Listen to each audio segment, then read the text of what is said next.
होळीसाठी शिमग्याच्या सणासाठी कोकणात आलेले चाकरमानी मुंबईला परतले। सणासुदीच्या काळात कोकणातल्या वाड्या आणि वस्त्या या गजबजून गेल्या होत्या। मात्र चाकरमान्यांची पावलं पुन्हा मुंबईकडे वळताच गावागावातली घरं बंद झाली। कोकणातली अनेक गावच्या गावं सध्या माणसांअभावी कशी रिकामी झालीत याचाच आढावा घेणारा हा रिपोर्ट पाहूया। गौरी गणपती आणि होळी शिमगा। कोकणी माणसाची पावलं गावाकडे वळणार म्हणजे वळणारच। नोकरी धंद्यासाठी पोटा पाण्यासाठी शेकडो किलोमीटर शहरात गेलेला कोकणी माणूस सणासुदीच्या काळात न चुकता गावातल्या घरी येणार म्हणजे येणारच। त्या निमित्तानं कोकणातली गावं, गावातल्या वाड्या आणि वाड्यांमधली घरं गजबजून जातात। सगळीकडे आनंदाचा आणि उत्साहाचा माहोल जमतो। पालखीत बसून गावचे देव घरीदारी येतात आणि देवादिकांच्या स्वागताला कोकणी चाकरमानी जातीनं हजर असतात। मात्र 2-4 दिवसांत ही लगबग संपते, जत्रा आटोपते आणि पुन्हा एकदा पोटा पाण्यासाठी मुंबई, पुणे, गोवा, कोल्हापूरची वाट वाकडी करावी लागते। म्हाताऱ्या कोताऱ्या आईबापाला एकटं टाकून चाकरमानी मंडळी पुन्हा शहरात परततात। ज्यांच्या घरात औषधालाही म्हातारे कोतारे नाहीत त्या घरांना कुलपं लागतात।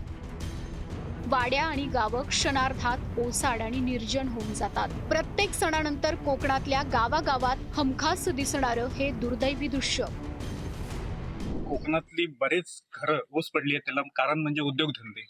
आपल्या कोकणात अजिबात उद्योगधंदे नाहीत, त्याच्यामुळे आपला युवक वर्ग हा बाहेरच्या ठिकाणी मुंबई, गोवा ह्या ठिकाणी जातो आणि ती घरं आज ओस पडली आहेत। ती फक्त गणपती सणाला ती फक्त घरं ते युवक जे येतात 11 दिवसांसाठी आणि परत ती घरं बंद होतात। होळी आणि अजून प्रामुख्याने जे सण असतील, वार्षिक सण असतील, होळी असू दे, दिवाळीला तर काय विषय नाही, आपल्या कोकणात शेतीच असते। पण आज युवकांकडे शेती आहे, पण शेतीला कोण त्यांना हे आता व्हॅल्यूच देत नाही शेतीला।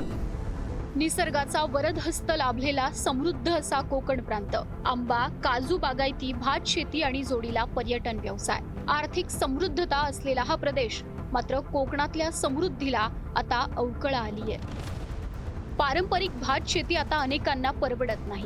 शेतीपेक्षा शहरात जाऊन मिळेल ती नोकरी करायला तरुणांची पसंती आहे। मुंबई, पुण्यासारख्या शहरांच्या झगमगाटाची तरुणाईला भुरळ पडली आहे। रेशन कार्डावर मिळणाऱ्या धान्यावर गावातल्या वृद्ध मंडळींची गुजराण सुरू आहे। गावात रोजगार नाही, आरोग्य सुविधांचा प्रश्नही गंभीर बनलाय।